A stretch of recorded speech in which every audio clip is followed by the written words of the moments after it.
अरावली पर्वत श्रृंखला न केवल राजस्थान बल्कि पूरे उत्तर भारत के लिए पारिस्थितिक और आर्थिक रूप से अत्यधिक महत्वपूर्ण है। ये लाखों आदिवासियों, किसानों, पशु पक्षियों का घर है। ये दुनिया की सबसे पुरानी वलित पर्वत श्रृंखलाओं में से एक है। यह थार मरुस्थल के विस्तार को रोकना, मानसूनी वर्षा में सहायक है।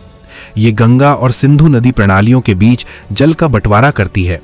इसके अलावा बनास, साबरमती, लूनी और साहिबी जैसी कई महत्वपूर्ण नदियों का उद्गम यहीं से होता है।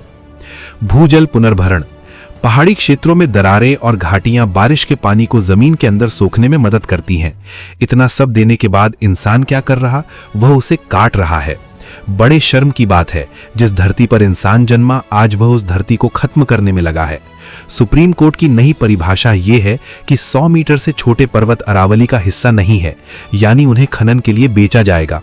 बड़े शर्म की बात है, लाखों साल पुरानी पर्वतमाला के बारे में आज का इंसान तय कर रहा है कि कौन इसका हिस्सा होगा। अरावली का निर्माण प्री कैम्ब्रियन काल में हुआ था। वैज्ञानिकों के अनुसार ये लगभग 60 से 70 करोड़ साल पुरानी है। अरावली का जन्म उस समय हुआ था जब पृथ्वी पर महाद्वीपों का निर्माण हो रहा था। यह प्राचीन गोंडवाना लैंड का हिस्सा है। जब भारतीय प्लेट और यूरेशियन प्लेट के बीच हलचल हुई, उससे बहुत पहले ही अरावली एक विशाल पर्वत के रूप में स्थापित हो चुकी थी। अरावली ने अपनी प्राचीनता और कठोर बनावट के कारण सदियों तक राजस्थान के दुर्गों जैसे कुंभलगढ़ और चित्तौड़गढ़ को सुरक्षा प्रदान की। इसकी प्राचीन गुफाओं में आदि मानव के रहने के प्रमाण और शैल चित्र भी मिलते हैं। अरावली पर्वत श्रृंखला न केवल राजस्थान बल्कि पूरे उत्तर भारत के लिए पारिस्थितिक और आर्थिक रूप से अत्यधिक महत्वपूर्ण है।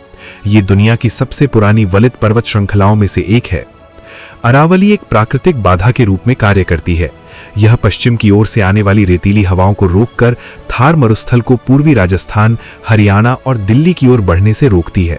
यदि अरावली ना होती तो उत्तर भारत का एक बड़ा हिस्सा आज रेगिस्तान बन चुका होता।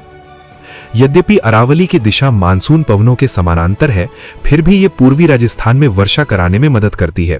यह दक्षिण पश्चिम मानसून की आर्द्र हवाओं को रोककर ढलानों पर वर्षा का कारण बनती है, जिससे इस क्षेत्र में कृषि और वनस्पति संभव हो पाती है। जल विभाजक। अरावली उत्तर भारत के मुख्य जल विभाजक के रूप में कार्य करती है। यह गंगा और सिंधु नदी प्रणालियों के बीच जल का बंटवारा करती है। इसके अलावा बनास, साबरमती, लूनी और साहिबी जैसी कई महत्वपूर्ण नदियों का उद्गम यहीं से होता है। भूजल पुनर्भरण। पहाड़ी क्षेत्रों में दरारें और घाटियां बारिश के पानी को जमीन के अंदर सोखने में मदद करती हैं।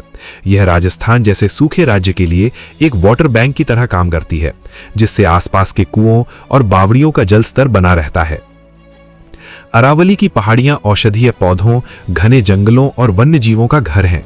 यहाँ कई महत्वपूर्ण अभयारण्य और नेशनल पार्क स्थित हैं, जैसे सरिस्का टाइगर रिजर्व, कुंभलगढ़ वन्यजीव अभयारण्य, रणथंभौर। वर्तमान में अवैध खनन और शहरीकरण के कारण अरावली की ऊंचाई कम हो रही है और कई जगह से पहाड़ियां गायब हो गई हैं। इससे रेगिस्तान के मार्च का खतरा बढ़ गया है, जिसे रोकना पारिस्थितिक संतुलन के लिए अनिवार्य है। अरावली का खनन सैकड़ों वर्षों से लगातार हो रहा है। देश का इतिहास राजस्थान के अरावली पर्वत के बिना अधूरा है। अरावली केवल पर्वत नहीं है, ये हम सबकी धरोहर है। अरावली पर्वत देश की जीवनदाता है। आज का इंसान चंद रुपए के खातिर पूरे दुनिया के लिए संकट पैदा कर रहा है। जिन पेड़ों से हम सब जीवित हैं, जिन पहाड़ियों ने थार रेगिस्तान को रोक रखा है और लोगों के जीवन को खुशहाल बना रखा है, अब उन पहाड़ों पर उद्योगपतियों की नजर है। लाखों साल पुरानी अरावली को आज का मानव बता रहा है कि कौन अरावली का हिस्सा होगा।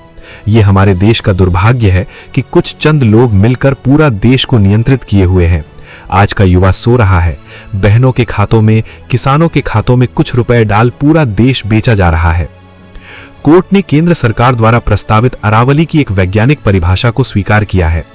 अब केवल उन पहाड़ियों को आधिकारिक रूप से अरावली माना जाएगा जिनकी ऊंचाई आसपास की जमीन से 100 मीटर या उससे अधिक है। यदि ऐसी 2 या अधिक पहाड़ियां एक दूसरे से 500 मीटर के दायरे में है तो उन्हें अरावली रेंज माना जाएगा। पर्यावरणविदों का तर्क है कि इस परिभाषा से अरावली का लगभग 90% हिस्सा छोटी पहाड़ियां कानूनी सुरक्षा के दायरे से बाहर हो सकता है, जिससे वहां अवैध निर्माण और खनन का खतरा बढ़ जाएगा। यह परिभाषा अरावली और देश के लिए खतरा है। सुप्रीम कोर्ट के इस फैसले के खिलाफ दुनिया के अंतर्राष्ट्रीय संगठनों को भी आगे आना होगा, क्योंकि अरावली तो दुनिया की सबसे प्राचीन पर्वतमाला है। सुप्रीम कोर्ट ने स्पष्ट आदेश दिया है कि जब तक management plan for sustainable mining तैयार नहीं हो जाता, तब तक अरावली क्षेत्र में कोई भी नया खनन लाइसेंस या पुराने लाइसेंस का रिन्यूअल नहीं किया जाएगा। पर सुप्रीम कोर्ट की यह परिभाषा अरावली खनन को मजबूत कर रही है। हसदेव जंगल, बस्तर, बक्सर, सरगुजा के जंगल काटे जा रहे हैं, निकोबार को उजाड़ा जा रहा है, तेलंगाना के जंगल कटे। ये सरकार पूरे देश को बर्बाद कर देगी। अभी समय है, जागो।